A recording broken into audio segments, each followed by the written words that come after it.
دارالعلوم احمدیہ سلفیہ Darbhanga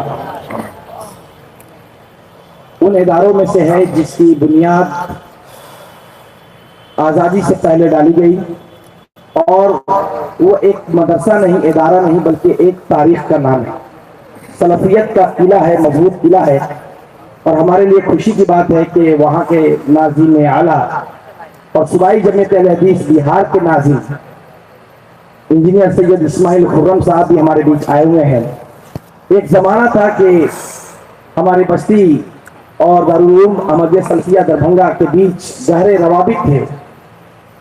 engineer سید اسماعیل خرم صاحب کے دادا ڈاکٹر سید عبدالحفیظ سلفی رحمہ اللہ تعالی، والد محترم ڈاکٹر سید عبدالعزیز سلفی رحمہ اللہ تعالی، اور ان کے عم شقیق ڈاکٹر سید عبدالحلیم سلفی رحمہ اللہ تعالی اس بستی میں تشریف لا چکے ہیں۔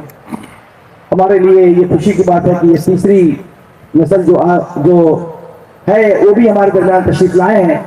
بہت ہی عزت و احترام کے ساتھ میں ان کو دعوت دیتا ہوں کہ وہ اپنا تاثرات اس کانفرنس میں بیان کریں۔ انجینئر سید اسماعیل خرم صاحب۔ السلام علیکم ورحمۃ اللہ وبرکاتہ۔ الحمدللہ رب العالمین والصلاۃ والسلام علی رسول الکریم نبینا محمد وعلی آلہ وصحبہ اجمعین، اما بعد۔ معزز حاضرین اکرام، محترم صدر، علماء اکرام، معزز مہمانان گرامی اور نوجوان ملت، السلام علیکم ورحمۃ اللہ وبرکاتہ۔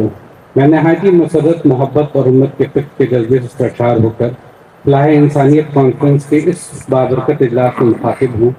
سب سے پہلے میں رب کریم کا شکر گزار ہوں کہ اس نے ہمیں اس نیک مقصد کے لیے جمع ہونے کی توفیق عطا فرمائی، اور میں دل کی گہرائیوں سے مبارکباد پیش کرتا ہوں جمعیت اہل حدیث سلسلہ بنجریہ کے ان مخلص قائدین کو جنہوں نے اس بابرکت اجتماع کا اہتمام کیا۔ شیخ نسیم اختر صاحب، شیخ علاء الدین مکی صاحب، شیخ عابد جمال سلفی صاحب، انجینئر ثاقب غلام اور دیگر اقوام ملت نے ایسے وقت میں یہ شمع روشن کی ہے جب دنیا میں اندھیرے چھا رہے ہیں، انسانیت کی صدائیں دبائی جا رہی ہیں اور ظلم و استبداد کا بازار گرم ہے۔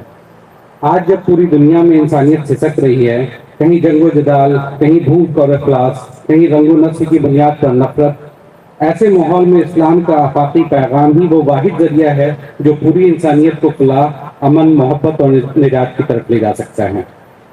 قرآن مجید میں اللہ رب العزت فرماتا ہے وَمَا أَرْسَلْنَاكَ إِلَّا رَحْمَةً لِّلْعَالَمِينَ، اور ہم نے آپ صلی اللہ علیہ وسلم کو نہیں بھیجا مگر تمام جہانوں کے لیے رحمت بنا کر، یعنی نبی کریم صلی اللہ علیہ وسلم کی ذات صرف مسلمانوں کے لیے نہیں بلکہ پوری انسانیت کے لیے سزا پر رحمت ہے۔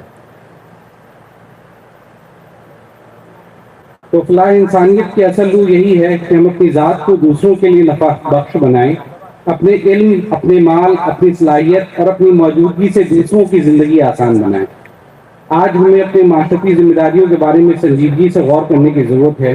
ہمیں یہ سوچنا ہوگا کہ بحیثیت مسلمان ہماری ذمہ داری صرف نماز، روزہ، حج اور زکوٰۃ تک محدود نہیں بلکہ سماجی فلاح و بہبود، یتیموں کی خبرگیری، مساکین کی مدد، بیواؤں کا سہارا، تعلیم، دین و دنیا کی ترویج اور انصاف کے قیام تک ہماری ذمہ داریاں پھیلی ہوئی ہیں۔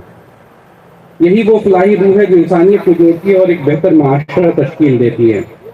محترم حضرات، جب ہم اپنے ارد گرد نظر دوڑاتے ہیں تو ہمیں ایسے بے شمار لوگ دکھائی دیتے ہیں جو غربت، بیماری، تنہائی اور ناانصافی کی چکی میں پس رہے ہیں۔ ان کے لیے سب سے بڑی امید علماء، دینی جماعتیں اور اسلامی ادارے ہی ہیں۔ آج کا اجتماع ایک خاموش پیغام دے رہا ہے کہ ہم کو صرف اپنے بارے میں نہیں سوچنا ہے بلکہ ہم کو فلاح انسانیت کے بارے میں سوچنا ہے۔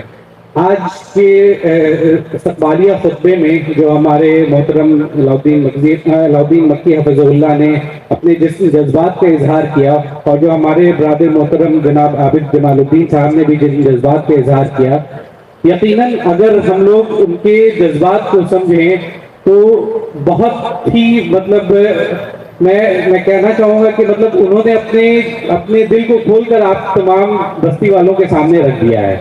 ان کی جو کوششیں ہیں، ان کا جو خلوص ہے، ان کا جو ارادہ ہے، وہ ساری چیزیں انہوں نے آپ کے سامنے بتائی ہیں۔ ان کی باتوں سے ان باتوں کا احساس ہو رہا ہے کہ شاید انہیں وہ تقویت نہیں مل رہی ہے جس کی ضرورت ہے. آپ بہت سارے علماء کرام اور آل اوور انڈیا سے آئے ہیں اور تمام لوگ بیٹھے ہوئے ہیں. آپ ان کے خطاب سنیں گے, وہ آپ کو اپنی باتیں کہیں گے, آپ کو اچھی باتوں کی تلقین کر کے وہ یہاں سے چلے جائیں گے. لیکن اصل کام جو زمینی کام ہے جو کر رہے ہیں وہ یہاں کے جو غیور نوجوان ہیں اور یہ جو جمعیت اہل حدیث سسوا کی جو ٹیم ہے وہ یہ کام کر رہی ہے. تو آج کی ضرورت یہ ہے کہ آپ ان کی ہر طرح سے ہر طور سے مدد کریں, جیسے بھی ہو جس طرح بھی ہو ان کی مدد کیجیے. ہو سکتا ہے کہ ان کے کسی فکر سے کسی رائے سے آپ کو اختلاف ہو, تو اختلاف رکھتے ہوئے بھی ضرورت ہے کہ جو سماجی ضرورت ہے, جو سماجی کام ہے جس میں آپ کو ان سے اختلاف نہیں ہے, آپ ان کی مدد کریں, آپ بڑھ کے آگے آئیں. اور یقیناً یہ ان کی بہت عظیم کوشش ہے. میں اللہ تعالیٰ سے دعا کرتا ہوں کہ اللہ تعالیٰ ان کے جذبے کو اور استقامت عطا کرے اور ان کی مزید مدد فرمائے تاکہ وہ ایک بہترین کام کر سکیں اور ایک بہترین معاشرے کی تشکیل کر سکیں جس کے لیے وہ کوشاں ہیں. میں اللہ تعالیٰ سے دعا کرتا ہوں کہ اللہ تعالیٰ اس کانفرنس کو اس کے مقاصد میں کامیاب بنائے اور ہم لوگوں کو فلاح انسانیت کی کام کرنے کی توفیق عطا فرمائے. جزاکم اللہ خیر. السلام علیکم.